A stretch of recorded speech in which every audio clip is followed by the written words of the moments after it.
37. Esse foi o número de animais que morreram nas mãos de Dalvalina da Silva, uma mulher que se intitulava como protetora de animais. E logo depois ela ficou conhecida como a primeira serial killer de animais no Brasil. Oi pessoas, eu sou a Naka e sejam muito bem-vindos ao Horror das Minas. O caso de hoje foi uma sugestão que trouxeram já faz um tempo. Se você também tem alguma sugestão de caso, deixa aqui nos comentários, que eu tô fazendo uma lista juntando tudo e aos poucos eu tô trazendo pra você. E se você é novo aqui no canal, aproveita e já se inscreve, lembrando que toda semana a gente tem 2 vídeos de casos criminais, toda quarta e todo domingo. Então, sem mais falação, bora logo pro caso.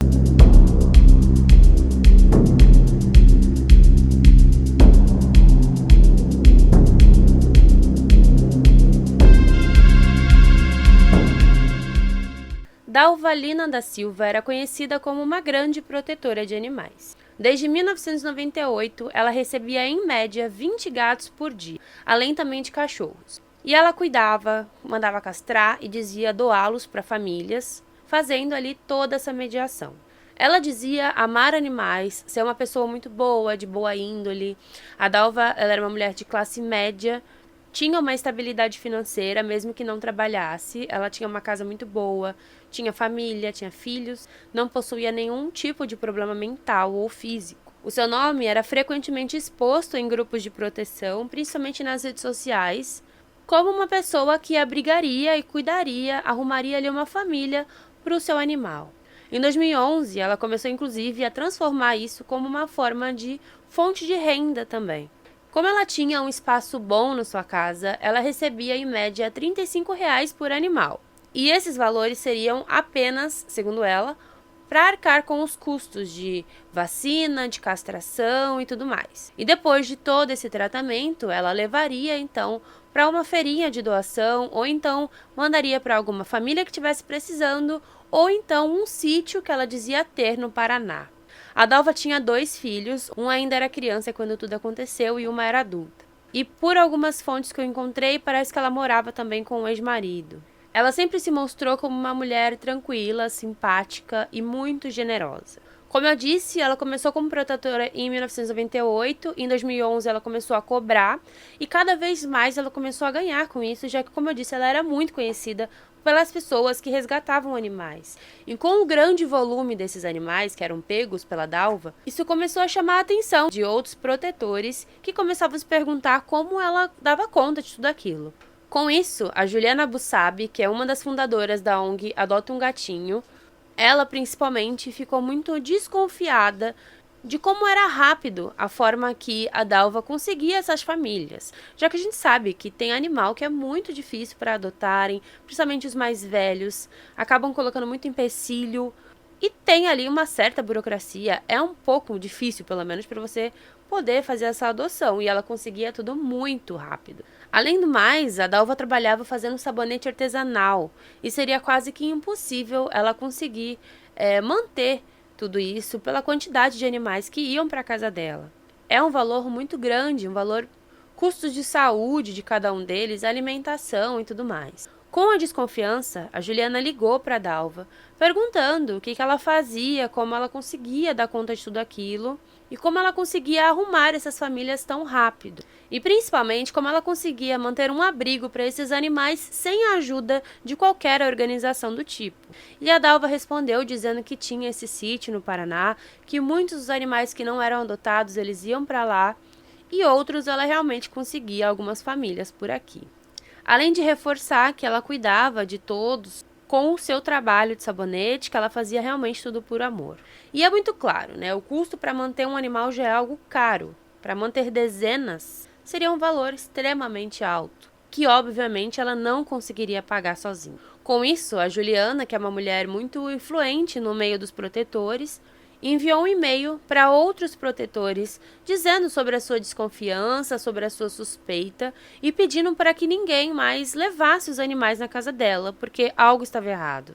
Ela também disse que se vissem algo, logo intervissem. Porém, naquele mesmo dia, Juliana descobriu que uma amiga dela, uma conhecida, havia entregado 16 gatinhos que ela havia resgatado, alguns inclusive com dias de nascimento. E essa colega, porém, não tinha lido o e-mail a tempo, e por isso que ela entregou a Dalva. Com isso, a Juliana mais uma vez entrou em contato com a Dalva, pedindo para os gatinhos de volta. Porém, segundo a Dalva, todos eles já haviam sido entregues para o sítio no Paraná. Mas como tudo isso teria acontecido tão rápido? Não tinha passado nem 24 horas. Essa mulher levou os gatinhos para a casa da Dalva por volta das 17 horas da terça-feira. E quando a Juliana ligou, era quarta-feira pela manhã, umas 9 horas. Então, obviamente, tinha alguma coisa errada. E a Juliana deixou claro ali que ela ia fazer de tudo para procurar, para entender o que ela estava fazendo. Quando a Dalva disse sobre eles terem ido para o Paraná, ela realmente percebeu que tinha alguma coisa ali e, junto de outros protetores, eles entraram em contato e contrataram um detetive particular chamado Edson, para que ele então passasse a vigiar a casa da Dalva. Quem entrava, quem saía. Ele passou cerca de 20 dias. E durante esses 20 dias foram quase 300 animais que chegavam, porém nenhum deles saía. O detetive percebeu também que conforme os caminhões de lixo passavam, ela sempre tinha muitos sacos para entregar. Um certo dia, o detetive decidiu abrir um desses sacos. E então veio a surpresa. Nos sacos de lixo tinham pelo menos 37 animais mortos, em sua maioria gatos, e um deles era uma cachorrinha que havia sido entregue naquela mesma tarde. Ela, inclusive, ainda estava com um lacinho, uma gravata, que tinha sido levado quando ela foi para casa. Rapidamente, a polícia então foi acionada e teve acesso ao interior da casa. Era uma casa normal, de 4 andares, onde as mortes aconteciam no último andar, em uma salinha, provavelmente para que a criança não visse. E ninguém também tinha acesso, nem sabia o que acontecia. Segundo uma vizinha, a Dalva já era considerada estranha para algumas pessoas ali da rua, isso porque ela descartava quase 10 sacos de lixo de 100 litros cada um, toda terça, toda quinta e todo sábado, que eram os horários da coleta de lixo. E frequentemente eles ouviam ruídos, choros, gritos de animais, só que eles não podiam fazer nada. E era muito lixo para uma casa com 3 adultos e uma criança. Isso aconteceu por pelo menos 15 anos. 15 anos recebendo esses animais para supostamente encaminhar para adoção. Seguindo uma média de cálculo, foram pelo menos 30 mil animais pelas mãos da Dalva, e provavelmente todos eles também foram mortos por ela. Em 2010, uma mulher desconfiada chegou a denunciar a Dalva, porém nada aconteceu. Muitas pessoas tinham uma certa desconfiança, mas ninguém tinha como provar nada contra ela ou então acusá-la de algo sem provas. Todos os animais haviam morrido da mesma forma. Eles haviam sido perfurados com uma seringa. E a causa da morte era um colapso cardiocirculatório. Isso porque ela tentava acertar o coração para injetar uma substância de uso controlado, a ketamina. Alguns deles eram amarrados em posição de crucifixo e recebiam diversas perfurações, o que ocasionava também diversas lesões, hemorragias internas, e todos esses animais agonizavam até a morte. E no caso da cachorrinha, que foi encontrada morta naquele dia, ela tinha cerca de 18 perfurações pelo corpo. Era como se fosse um ritual.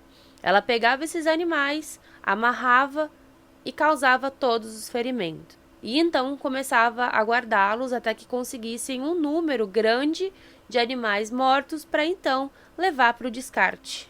E ela sentia até um certo prazer nisso, digamos assim. No dia do flagrante, a Dalva foi levada para a delegacia, onde ela assinou um termo se comprometendo a comparecer quando a justiça acionasse ela, fosse solicitada, e depois ela voltou para casa, como se nada tivesse acontecido. Em um certo momento, quando ela saiu de casa, diversos vizinhos, protetores de animais, pessoas que estavam ali indignadas com isso, moradores do bairro Vila Mariana, onde ela morava, se juntaram para pichar à frente da sua casa e fazerem também homenagens aos animais, com diversas frases também e palavras como assassina, que foi pichada bem na porta da sua casa.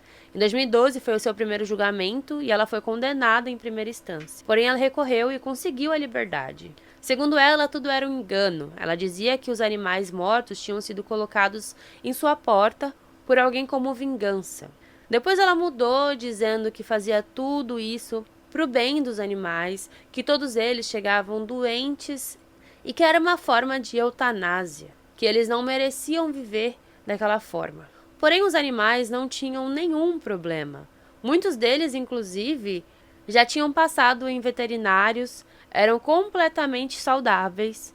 E outro ponto também é que os animais praticamente nem comiam antes de serem mortos. Os que ficavam mais tempo lá, quando eles comiam, não era ração, era qualquer outra coisa que ela dava para eles. A Dalva nunca disse como conseguiu também tantos medicamentos, tanta ketamina, até porque é algo proibido. E ela disse que o procedimento ela aprendeu com um amigo que era veterinário, mas que ele já tinha falecido. Inclusive que ele ensinou como que ela poderia fazer tudo dentro da sua própria casa e que isso era a melhor forma de execução. A Dalva chegou a dizer também que fez somente 5 eutanásias, porém os 37 animais haviam morrido da mesma forma, provando que ela estava mentindo. Depois ela mudou novamente seu depoimento, dizendo que ela nunca tinha feito nada disso e ela nunca sustentava o que ela mesma dizia. Ela tentava, de certa forma, ainda passar como uma vítima, como uma mulher sofredora, que fez tudo pensando no bem dos animais. Inclusive, essa substância que ela usava, a ketamina, também era uma substância proibida, como eu disse, o que é considerado um crime. A ketamina é um anestésico que só pode ser administrado por veterinários. Em 2017, ela foi novamente condenada, dessa vez a 12 anos e 6 meses de prisão. Porém, ela se tornou foragida, porque ela não apareceu. Ninguém sabia onde ela estava. A condenação, inclusive, aumentou para depois de 17 anos e 6 meses, em regime semiaberto. E foi a primeira vez que o Brasil teve uma pessoa que foi de fato condenada por maus tratos e mortes de animais. Ela permaneceu foragida até o dia 1º de fevereiro de 2018, quando ela estava em um banco e o gerente que estava atendendo ela a reconheceu e então chamou a polícia. Novamente, então, a Dalva foi presa e cumpre a sua pena até hoje. Muitas coisas, infelizmente, não foram respondidas, como, por exemplo, a motivação do crime, se alguém ajudava ela a cometer esses crimes, como ela conseguia essas substâncias e tudo mais. São todas perguntas que a Dalva nunca respondeu e provavelmente nunca vai responder. Então foi isso, gente. Espero que vocês tenham gostado desse vídeo. Foi um caso bem pesado, eu não gosto muito de falar sobre coisas que envolvem animais ou crianças, mas eu achei muito necessário pra gente falar sobre ele aqui. E se você é novo por aqui, aproveita e já se inscreve, segue nas redes sociais, os links estão todos na descrição do vídeo. Então, muito obrigada, valeu e tchau, tchau!